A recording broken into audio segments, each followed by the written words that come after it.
This is Enrich Your Life, a podcast about financial health, all things investing, life planning, and smart decisions with Richard Leimgruber. Hello, and welcome to another episode of Enrich Your Life podcast. My name is Rich Leimgruber, your host, and I have 27 years experience helping clients really help them enrich their lives through financial strategies, of which we're going to be talking about something today that we don't necessarily talk about enough, and that is when we have seniors who are dealing with life changes. We're talking about a topic about loneliness and social isolation among older adults. So many people spend years preparing financially for retirement, but very few spend time preparing for what's happening socially, right? So what happens when a child moves away, a spouse passes away, maybe their driver's license gets taken away because they've gotten into one too many fender benders, or their social arena starts to shrink as they age, right?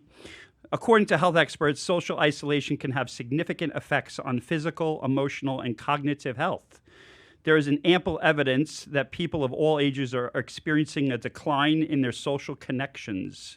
The U.S. Surgeon General and the World Health Organization has cited the rise of loneliness and social isolation as an epidemic. Raising awareness and interest is an important universal need. Fortunately, there are organizations out there who are working every day to help our older adults not only stay connected, but be engaged and feel supported. Today, joining us is Lorraine Novack, who is the Regional Director of DeRote Westchester. DeRote is a nonprofit organization that has spent nearly 50 years helping older adults build meaningful social connections through free programs, volunteer visits, educational opportunities, technical support, and so much more. Thank you, Lorraine, for being here, and welcome to Enrich Your Life podcast. Thank you, Rich. I'm glad to be here. Yeah, I'm super excited for this because, as clients age, you hear these stories that just pulls at your heartstring about, losing a spouse and them really feeling lonely and not really having that connection with other people because they've spent their whole life with that one person, right? Yeah. Children move away and everything else. So this to me is really near and dear to my heart because I see it every day with clients, right? Tell us a little bit about how you got to the position that you are today and why do you do what you do? I love what I do, and I feel very grateful to work with such an amazing group of people each and every day. I've had a very rich professional life. I've had a lot of different positions, but the thing that they all have in common is that they were all focused on people and either coaching them to make the most of their strengths or helping them to grow in new ways or to find ways to capitalize on their current situations and their opportunities. Right before coming to DeRote, I had been working in workforce development in a program that was training women for office positions. And we were working with young women from the ages of 18 to older women, 65, 67. And it really opened my eyes to sort of the mutual beneficiality of bringing the generations together. Mm-hmm. The younger women were helping the older women kind of work their way through technology. The older women were sharing some really rich life experiences and things that help you get along in a work environment, which may not have been familiar to the younger women. So when I saw a position at DeRote, which is, this is what they specialize in, is bringing the generations together for meaningful relationships, I was very intrigued. Great. At that time, they were starting a technology coaching program where we were going to train volunteers to help people who were late tech adopters learn how to use technology to stay socially connected. And they were looking for someone who knew how to write curriculum and knew how to train volunteers and, felt positive about making this kind of change in the world. And I applied and, became a part of that team. And then I ultimately was promoted into the role that I have now, overseeing all the programming that we do in Westchester County. Oh, that's awesome. Yeah, Super my own exciting. backyard. Yeah, right here in your own backyard. That's great. So I wanted to start off the conversation today by discussing the people that you help, right? Sure. And what gets them to reach out to DeRote, and that connection. So many people think loneliness is simply feeling sad or alone. But how do you describe or define social isolation, and why is it becoming such an important issue? It's a great question. Thanks for asking. Oh, yeah. So social isolation and loneliness are actually two distinct things. Loneliness is sort of how we feel about our social connections, and anyone who's ever been in a crowded party and felt lonely understands that you can be around a lot of people or have a lot of different relationships and still feel like it's not enough. And conversely, you can also be completely by yourself and not feel lonely at all. Just be very happy and comfortable with your own company. Social isolation is something that's different. It is more about a quantitative look at the relationships that you have when they are very limited in scope or non-existent in scope. That is what social isolation is. Yeah, so that they're makes very sense. different. Yeah. Yeah, I often, take the people who are at home but happy as more as introverts, right? But I'm sure that as they get older, that probably changes, right? So it becomes more of like a social. No. Yeah. I remember when we were in the throes of the pandemic that there were, we did a lot of check-in calls. We served thousands of older adults, and we were reaching out to a lot of them to make sure that they were okay and to see what we could do to help support them. And it was interesting how many of them were saying, you know what, I'm okay. Like I'm used to spending time in my apartment playing my piano or, reading my books or, knitting a blanket or, whatever different activities they were doing. And then there were others where that transition from a very public, community-based life to being at home all the time was really, really challenging. So what are some of the physical, emotional, and cognitive impacts that can occur when older adults have that isolation feeling? Yeah, and I'm glad that you raised that because I think a lot of people don't think about social connection as being something that is a universal human need, and it is. You might need it in different amounts for different people, but we all in some ways need to be connected to community. For cognitive, I think that a lot of what the research has shown is that people's ability to stave off dementia can be impacted by social isolation and loneliness. Their ability to stay focused on things, which is different than dementia, can also be problematic for them. Physically, it has impacts on your heart. It impacts your immune system. Emotionally, we see higher risk of depression, rates of anxiety. So there's just a lot of different impacts across the health spectrum when you don't have enough social connection. Right. And so for some of our listeners who might be listening or who might be thinking, is this happening to my parents or my loved ones, right? What are some of the triggers that might actually cause this isolation to happen? Yeah, and I think, what we're seeing more and more is a lot of people proactively making sure that those things don't come to pass. Right, yeah. Which is really exciting, and I think a big change in how our society kind of looks at this. But I think as we age, there are a lot of what I call social disruptors that are just sort of a natural part of the aging spectrum. I think there's sort of a little bit of shame that some people have when they suddenly find themselves alone. And they say, well, how did this happen? What did I do wrong? Right. But it's a lot of life transitions. You've mentioned some of them. Yep. We lose our partners or our spouses. Our children move away. It can also be something as joyful as being able to retire. When we leave the world of work, we're leaving behind a whole group of colleagues where we were spending full days together most days of the week. We build our lives oftentimes, if we have families, we build our lives around that. So a lot of people are connected to the parents of other people who have children. You go to the same sports games, you're part of the same Cub Scout troop or Girl Scout troop. And so when those people's children leave, a lot of those people might move to a new area, or you yourself might decide to downsize and you move to a new community. So there's all these different ways that things shift. And we need to figure out how to re-engage with people. And social muscles are like any other muscles. If you haven't really used them actively in a while, they weaken, and you have to kind of relearn again how to go out and make friends. Yeah. Let's pivot over to what Derote does. And you guys have a mission, and it's guided them for over 50 years. And you're about to celebrate your 50th anniversary, I believe, right? Indeed, yes. Yeah, so congratulations to Derote. Thank you. So can you tell us a little bit about how they've been able to be so successful and stay in business for 50 years, or stay as a nonprofit organization helping out those people. Yeah, there's a lot of different ingredients to that, but I'll try to be concise. I mean, when I heard you say mission, it made me think of like the power behind that word. I think we are so devoted, like every individual staff member feels very passionately about what we do.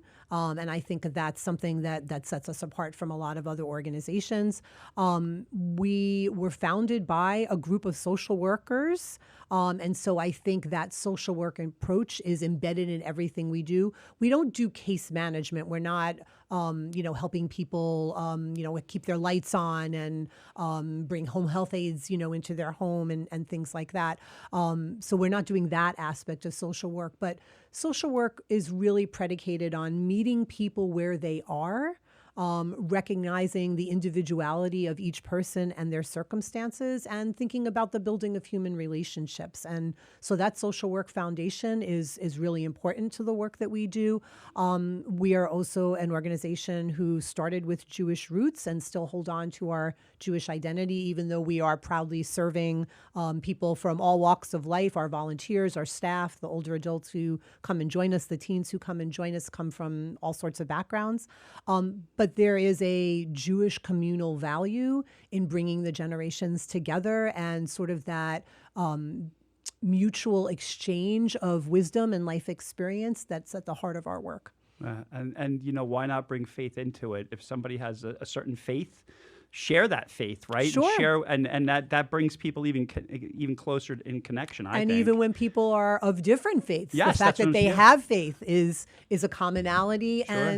And a great way to you want to take what you have in common as a way to kind of bring you together, and then you want to take what's different about you to help enrich both of your lives. So right. It's an interesting way to kind of balance those two things. And obviously, as far as somebody who's listening and who might be interested in reaching out to you, is there a cost to working with the Road or to getting you guys involved in their parents' lives or their own lives? Thanks for asking about that as well. Yeah, I think sure. it's another thing that makes us unique. We do not means test, and all of our programs and services are available to people without cost because we are generously funded by individual donors and some really terrific foundational partners. Maybe even some of your listeners are already Sure. people who are supporting Jerot, and we always welcome new support as well. So no, there's no cost to be able to take part in any of these programs. And that's amazing. Yeah. And I know through our conversation we talked about locations and where you're located and who you serve.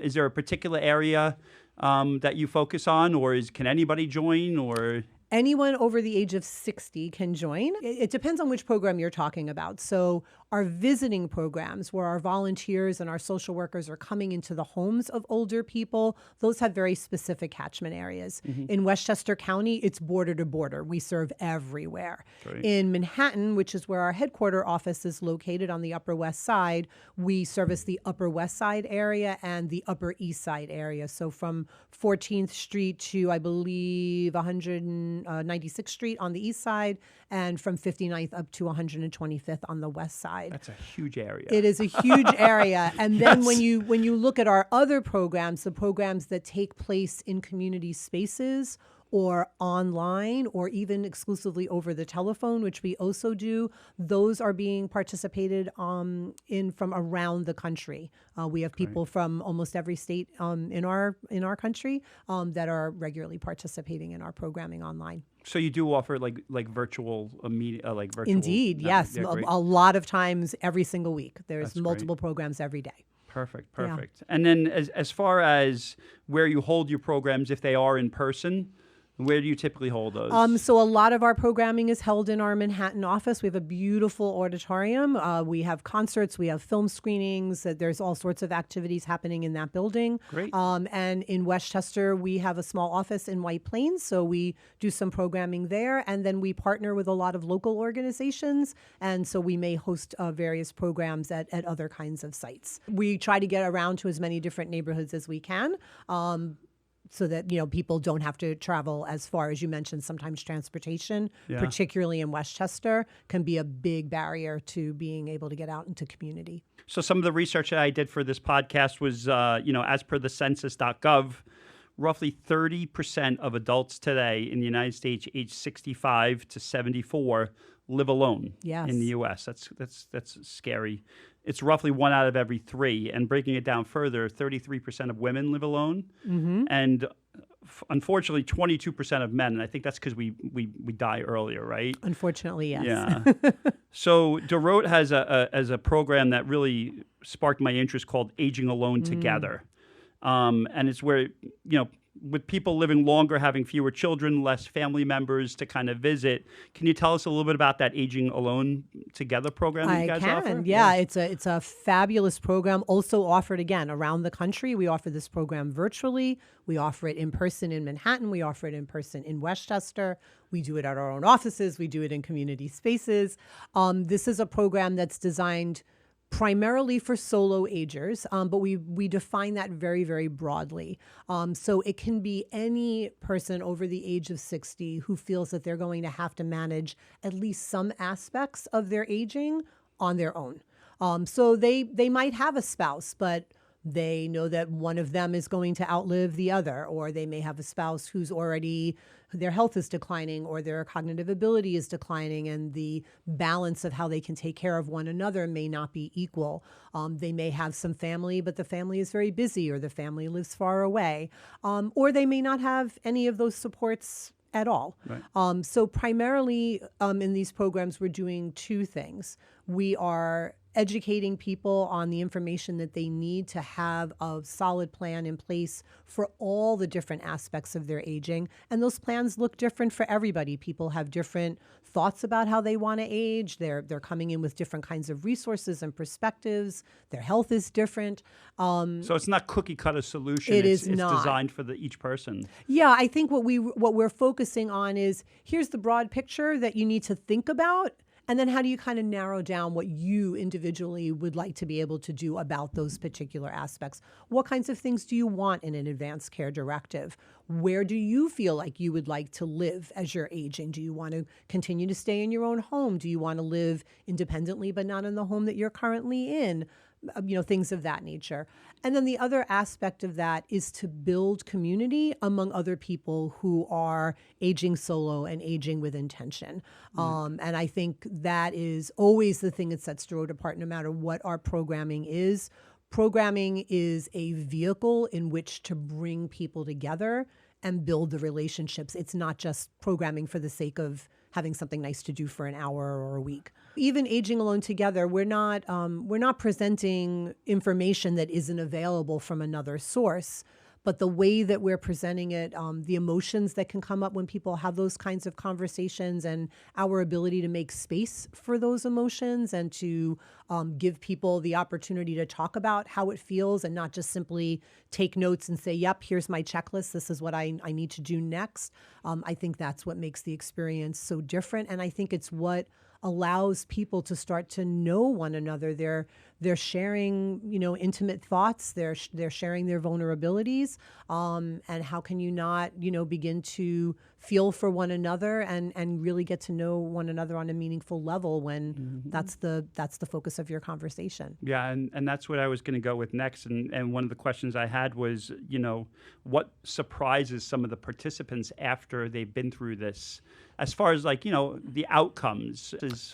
I think some of the stories that I've heard the most recently, and specifically about Aging Alone Together, that were surprising in some ways to me, were we recently did a series of Aging Alone Together workshops with local synagogues. And so the people that were coming to those programs, they already knew one another. They were coming to synagogue together and, celebrating holidays and, being at services on the weekends and things like that. And so how would their relationship change? They already knew one another. And 2 stories that I heard. One was a woman who was actually a leader in her synagogue community. And when the larger group broke into smaller discussions, which is a part of our formatting for Aging Alone Together, she shared that, while she is sort of seen as the organizer and the leader in her community, in her personal life, she has things going on in her family that make it really hard for her to plan and to kind of pin things down. And she had not shared that with any of the people in her community before. And them hearing that and her being able to see their support and their empathy for her when she shared it, it changed the dynamic of that conversation and the relationships moving forward. That's so that was pretty amazing. That's great. We also were talking with a woman who had joined us this particular synagogue recently. It's a different place. And she joined it because she had moved out of her home of 40 years. Her husband had passed away, and she moved to Westchester County to be closer to her children and joined the synagogue that family, was a member of. And as she started to meet other people her age, while she said, that they were certainly friendly enough, they all had their own established social circles. Mm-hmm. And she found it really, really hard to kind of break in. And so Aging Alone Together brought her in contact with other people in that community who were looking to connect. And so she and another woman decided they were going to have breakfast together before the next workshop meeting. And that went so well, it encouraged her when she got home to her new apartment to start reaching out to other people who lived in the building and saying, hey, would you like to go and have dinner? Hey, would you like to go for a walk? So it kind of gave her this motivation and this confidence to work those social muscles that she had not really had the opportunity to work in some time. I mean, in anything that you do, they say the first part is to show up, right? And when you show up, you don't know what's going to happen. So you show up and all of a sudden you meet somebody that might change your life forever. Absolutely. And become your best friend. And if you didn't get out of bed and go and meet up, you would have never experienced that. It's so true. I mean, right? we say all the time in Aging Alone Together, small steps. Yeah, and that's it. Just showing up is a great small step. You don't have to have a plan beyond that. Just walk through the door and see what happens. That's right. Yeah, I love it. And that's where I become the social butterfly, because I love showing up and just seeing what happens. Because you just Not never everybody know. does, though. No, you're right. And you're I right. think that's another thing that we do well. We're able to kind of read a room and see who might need a little bit more support in breaking into a conversation or sharing their opinion. You and I are clearly both, extroverted people, but not everybody is like us, right? And so they might be sitting around a table where people like us are contributing a lot to a conversation, and the person sitting next to us is finding it hard to kind of break in over the talking that we're doing. So I think that's something that we also do really well, is just kind of honoring who people are and how they show up and helping them find a path to connecting with the other people in the room. Yeah. And you guys help another generation of people as well. And Multiple, but more so the teenagers of our lives, right? And one of the things that the Road does is they integrate connections with seniors and teenagers through volunteering experiences. So I'd love to just touch a little bit on that, because I know there are some teenagers that you look at and they can't look at you and have a conversation because there's so little social interconnection now with all the phones and everything in front of you. So tell us a little bit about some of the intergenerational programs that you have connecting seniors with teenagers and younger people. Sure. I mean, there's so many of them. Here in Westchester, one of the programs that we do regularly is our intergenerational chess program. And so we meet at a local high school, but kids from all over the county will come. It's not just the students at that one particular school, and older adults from around the county join us. And some of them are amazing chess players, and some people are walking through the door never having learned even what the names of the pieces on the board are. So there is, out of the 90 minutes, there's a significant amount of time spent getting some instruction and playing chess, but we're always bookending the first part and the last part of our programs to conversation. In the beginning of the program, we're breaking people into pairs for them to get to know each other a little bit with some supported conversation. And at the end, it's a group conversation. And we're finding that teens and older adults are both mentoring each other. I think a lot of people, when they think of these programs, they say, oh, the older adults are getting a service and the teens are volunteering. But the truth is, it's volunteerism on both ends. Yes. And the older adults are bringing as much to the teens as the teens are bringing to the older adults. And it's this shared experiences and these different perspectives, and learning that the people you think are a certain way because of their age are not necessarily the way that you imagined, Right. which is always a really exciting thing. We have a great intergenerational program that takes place online. So again, people from around the country. The groups are kept intentionally small. It's generally about 8 older adults and 8 teens, and they're coming together in cohorts that last for about 3 weeks at a time. And it's a variety of different topics that are bringing them together. So sometimes it's a discussion group on a particular thing. Other Technology, times, maybe? Yeah, it could be about technology. It could be about cultural awareness. It could be about travel. It could be anything. They also do different projects together. We've had older adults and teens work together on creating a play, on producing videos, on doing different kinds of art projects. So it's a variety of different types of experiences that people can bring together. And in your experience, do people often form those friendships and support networks that continue after the program ends? Absolutely. I mean, there's so many different ways that shows up. We do have people who start as volunteers that become staff members. We have older adults who start out as volunteers and then become older adults who are welcoming volunteers into their own homes. We have what we call friendly visiting matches, which is where older adults and another adult usually are paired together for a weekly visit for the course of a year. And some of those matches go on for years and years and years. So yes, I think a lot of these relationships have legs, and they continue to be a part of each other's lives for a very long time. I think volunteering for me is something that has grown me not only professionally, but also personally, because you get to know people for who they are. And a lot of times we have this screen up in front of us and we don't like to share. And developing those relationships, you really get to know somebody and really find out what they're really going through, right?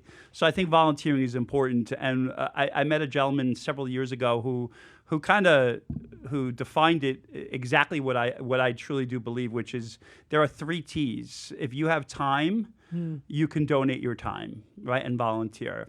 If you have treasure, but you don't have time, you could donate some money and help out an organization like DeRote.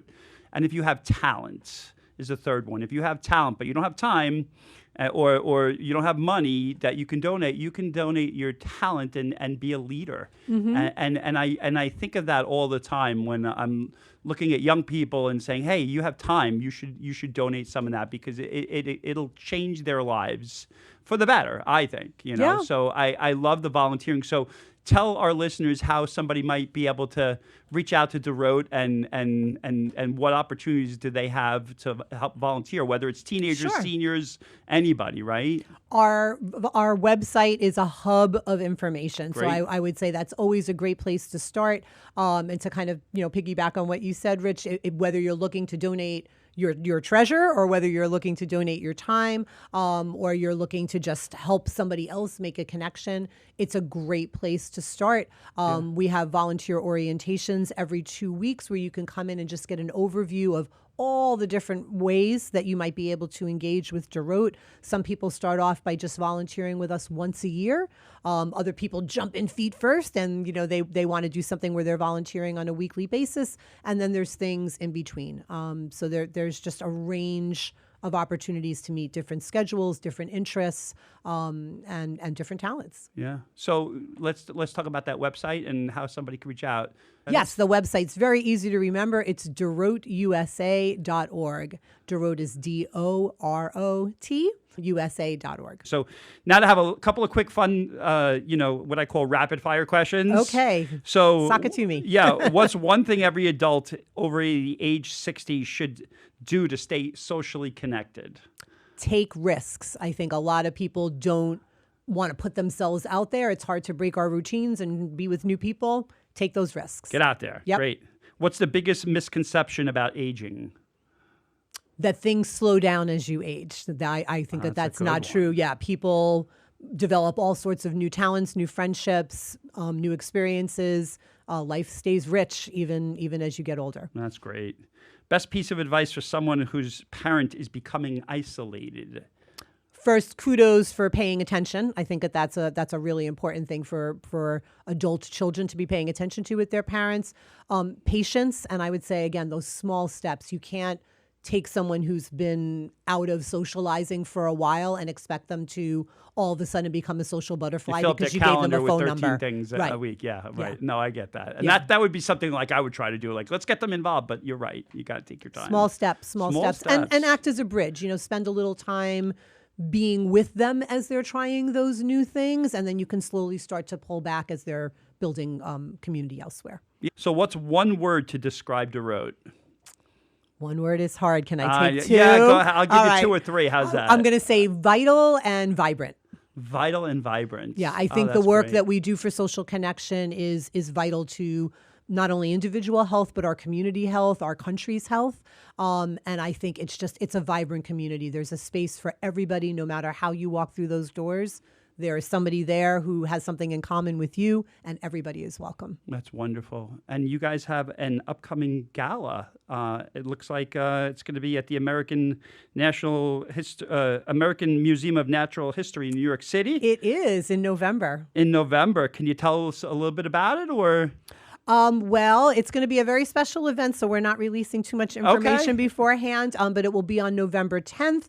People will be able to buy tickets in support of DeRote and come and have a wonderful evening. We're going to be having a very special honoree. Ooh. And so, it's going to be a great evening. I found it on the website, so you can go to the website to get more information, Absolutely, right? Yes. Tickets, sponsorships are available, which I think is important for any small business owner who's looking to, help out as well. Yes. Tax deductible, donations in a sponsorship form is always a good thing for business owners, right? And gifts of any side are always appreciated. And the website is also a great way to be able to make a gift. You can go and just easily click on the donate button that's right on our homepage. That's wonderful. Wonderful. Well, thank you so much for all this information and joining us. Is there one more piece, anything else you want to include in this wonderful conversation? I would just encourage everybody out there, find some way to take a small step today and stay connected. Oh, wonderful. Well, thank you so much. This has been great. As we wrap up today's conversation, let's remember that successful aging isn't about finances, healthcare, or where we live. It's also about relationships, purpose, community, and staying connected, right? So whether you're a senior looking for meaningful engagement, an adult child concerned about the aging parent, or someone interested in volunteering, DeRote and other organizations offer a remarkable range of free resources designed to help people stay connected and thrive. But if you don't know they exist, you wouldn't know to where to find them or what's available to you. So that's why we do these podcasts, so that people understand that there are opportunities out there for the aging and even for the young children. If anybody is listening and has additional questions, they can always reach out to me, and I can make the connection with DeRote or Lorraine. Thank you for everyone for tuning in to Enrich Your Life podcast. I'd like to thank LMC Media, as always, for hosting and putting up this wonderful studio. I'd like to thank Vectorly Studios, who helps us edit all this. And please remember to like and share this, especially if you find this conversation interesting. We could be found at enrichlifepodcast.com and on all your favorite social media platforms. Thanks very much, and we look forward to seeing you soon.